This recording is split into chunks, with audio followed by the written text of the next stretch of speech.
Здравейте, скъпи хора! Както виждате, сега съм отвън и съм дошъл тук за да запиша едно кратко музициране за вас.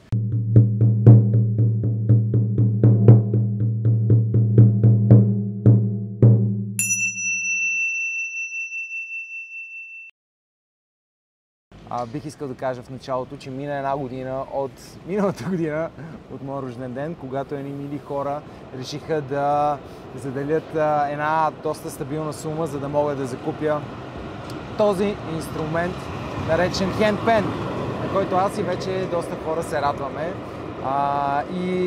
Така искам да запиша това парче, парче силно казано, просто да посвиря малко, като знак на благодарност за тези, които ме подпомогнаха и за тези, които естествено ме подкрепят цяла година.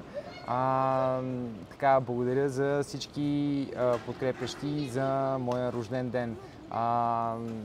Ще се радвам да ви хареса, а пък ако искате да чувате повече от този инструмент и на живо, мога да ви поканя и на едно свиране предстоящия четвъртък. Ще пусна така информация долу в описанието, когато се изясни мястото и времето на събитието, но общо взето така предполагам 19 часа в централната част, но все пак вижте долу в описанието, за да научите малко повече за това кога и как ще може да чуете този инструмент на живо и надявам се да си прекараме добре, като се видим и като се срещнем там. А сега просто ще изсвира нещо спонтанно за вас и се надявам да ви хареса и да се чуе добре на вашите колони. Ако имате слушалки, вземете си слушалки и изобщо наслаждавайте се.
Може би това беше достатъчно като начало. Тук, както виждате, е голяма улица. Разчитах, че неделя сутрин ще е много спокойно, но очевидно не е толкова спокойно.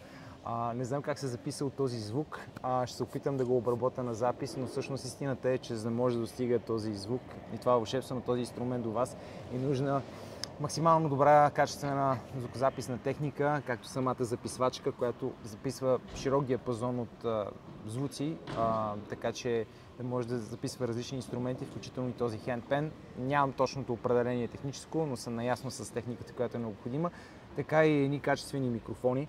Така че, ако искате да чувате повече от този хендпен, ако искате да подпомогнете този хендпен да достига до повече хора и да се популяризира и да се наслаждавате на него, да правя повече такива видеа, ще се радвам, ако ме подкрепите с едно ваше дарение по вашите възможности, за да мога аз да закупа една такава техника и да мога да правя повече записи както навън, както в града, така и извън града, така и в студиото и изобщо навсякъде, където така има атмосфера и има нещо за споделяне музикално интересно с много високо качество за вас, защото всъщност аз винаги в цялата си работа се стремя да ви давам възможно най-доброто качество, което аз мога да ви осигуря на този етап.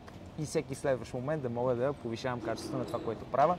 Така че, ако ви искате да чуете нещо такова, ще се радвам да ме подкрепите и отново ви приканвам да се видим на живо едния четвъртък. Тези от вас, които гледат това в последствие, ще имаме възможности да се виждаме и в други моменти и ще имаме други шансове за среща. До скоро, благодаря ви, че бяхте с мен и моят хендпен.